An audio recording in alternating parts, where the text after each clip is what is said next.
अस्सलाम वालेकुम नाजरीन, मैं हूं अजहर फारूक। आज सुप्रीम कोर्ट ने एक इंतहाई अहम नौइयत के केस की समाअत की है और पीर तक उस समाअत को मुलतवी कर दिया गया है। यह समाअत सुप्रीम कोर्ट बार एसोसिएशन की तरफ से दरख्वास्त दायर की गई थी, जिसमें यह कहा गया था कि इस्लामाबाद में नक्स अमन का ख़तरा है, इसलिए इस्लामाबाद में किसी किस्म का जलसा नहीं होना चाहिए। तो इस बात के कभी इम्कान है आज जो सुप्रीम कोर्ट की चीफ जस्टिस के रिमार्क सामने आए कि सुप्रीम कोर्ट इस हवाले से कोई वाज़ेह फैसला देगी।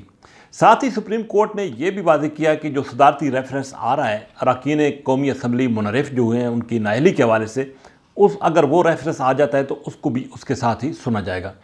21 मार्च तक सुप्रीम कोर्ट ने समाअत मुलतवी किया है और इस बात के कभी इम्कान हैं कि 21 मार्च को सुप्रीम कोर्ट की तरफ से कोई अहम फैसला सामने आ सकता है। पहले हम कह चुके हैं कि वफाकी दारुल-हुकूमत इस्लामाबाद में हुकूमत और अपोजिशन बड़े बड़े जलसे करने का फैसला कर चुके हैं, लेकिन इस बात के इम्कानात बहुत कम हैं कि ये जलसे होंगे, क्योंकि इन जलसों की इजाज़त किसी तरफ से भी नहीं दी जाएगी।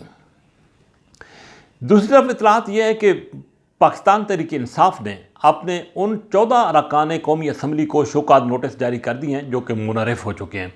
पहली मरतबा PTI ने यह तस्लीम किया है कि उनके 14 अरकान PTI को छोड़कर दूसरी जमातों के साथ इल्हाक कर चुके हैं और यह भी कहा गया है कि वो अरकान अपने घर में वापस आ जाएं।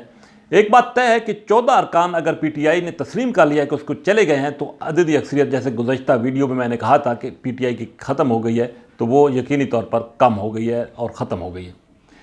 अब एक और ख़बर ये है कि इस हवाले से मज़ीद इक़दामात जो है वो किए जा रहे हैं, जबकि हुकूमत के जो इत्तेहादी हैं उनको हुकूमत कोशिश कर रही है कि उनके साथ रब्ता किया जाए, लेकिन अभी तक रब्ता नहीं हुआ है। जहांगीर तरीन ग्रुप ने वाज़ेह किया है कि हुकूमत के साथ कोई मुशावरत नहीं की जाएगी।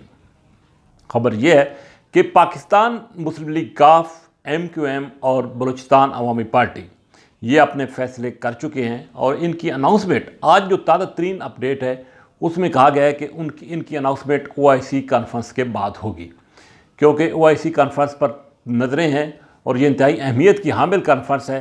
इसको मुख्तलिफ़ इदारे और बिलखसूस बड़ी सियासी जमातें डिस्टर्ब नहीं करना चाहती।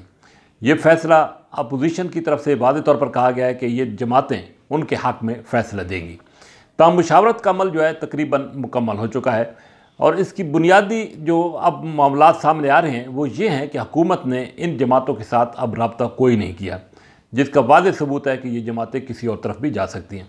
21 मार्च को कौमी असम्बली का इजलास तलब करना है। जो रिक्विजिशन है उसके मुताबिक 14 दिन के अंदर अंदर इजलास तलब करना स्पीकर के लिए लाजमी है और वो 21 मार्च को बनता है। आज अपोजिशन ने यह धमकी दी है कि अगर 21 मार्च को इजलास के दिन अदम एतमाद की तहरीक पर कार्रवाई आगे नहीं बढ़ाई जाती तो अपोजिशन असम्बली हाल के अंदर धरना दे देगी। OIC कॉन्फ्रेंस को सबूताज किया जाएगा, लेकिन बाद में उसकी वजाहत आई है कि OIC कॉन्फ्रेंस के राह में कोई रोड़ा अटकाए नहीं जाएंगे अपोजिशन की तरफ से। ताम स्पीकर को वाज़ेह पैगाम दिया गया है कि वो कोई गैर आइनी गैर कानूनी काम ना करे। अब देखना यह है कि स्पीकर कौमी असम्बली 21 मार्च को इजलास तलब करते हैं या नहीं, क्योंकि रूल्स कौमी असम्बली के वाज़ेह हैं कि 21 मार्च को स्पीकर कौमी असम्बली को ये इजलास तलब करना है।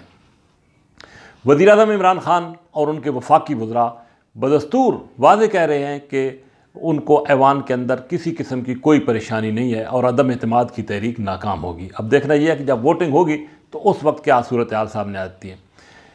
कहा यह जा रहा है कि गुज़श्ता रोज़ एक इंतहाई अहम मुलाकात इस्लामाबाद में हुई है जिसमें कुछ इश्यूज़ पर बात हुई है, लेकिन उस मुलाकात की मुकम्मल तफसीलात तो सामने नहीं आई। ताहम ये कहा जा रहा है कि उस मुलाकात की कामयाबी के इम्कानात बहुत मादूम हैं, क्योंकि जब मामलात इस हद तक आगे चले जाते हैं तो इस तरह की मुलाकातें कामयाब नहीं होती बल्कि हालात मज़ीद ख़राबी की तरफ जाते हैं। आज सुप्रीम कोर्ट ने अचानक ये जो फ़ैसला किया है 21 मार्च की समाअत वाला आज ही के दिन, वो भी इंतहाई अहमियत का हामिल है। यकीनी तौर पर सुप्रीम कोर्ट पर नज़रें लगी हुई हैं। सुप्रीम कोर्ट अगर कोई बड़ा फ़ैसला दे देती है तो वफाकी दारुल-हुकूमत इस्लामाबाद में, जैसा कि पहले मैंने कहा है कि दोनों बड़े जलसे नहीं होंगे। अब देखना यह है कि आइंदा आने वाले 1-2 दिन क्या सूरत हाल इख्तियार करते हैं, लेकिन ये बात अहमियत की हामिल है कि अरकान कौमी असम्बली को नोटिस जारी कर दिए गए हैं, उनको बता दिया गया है कि वज़ीर-ए-आज़म के ख़िलाफ़ अदम एतमाद की तहरीक आ गई है।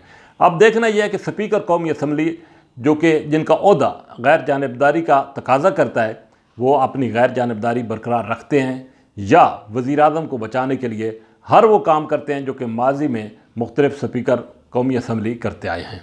इसके साथ इजाज़त, अल्लाह हाफ़िज़।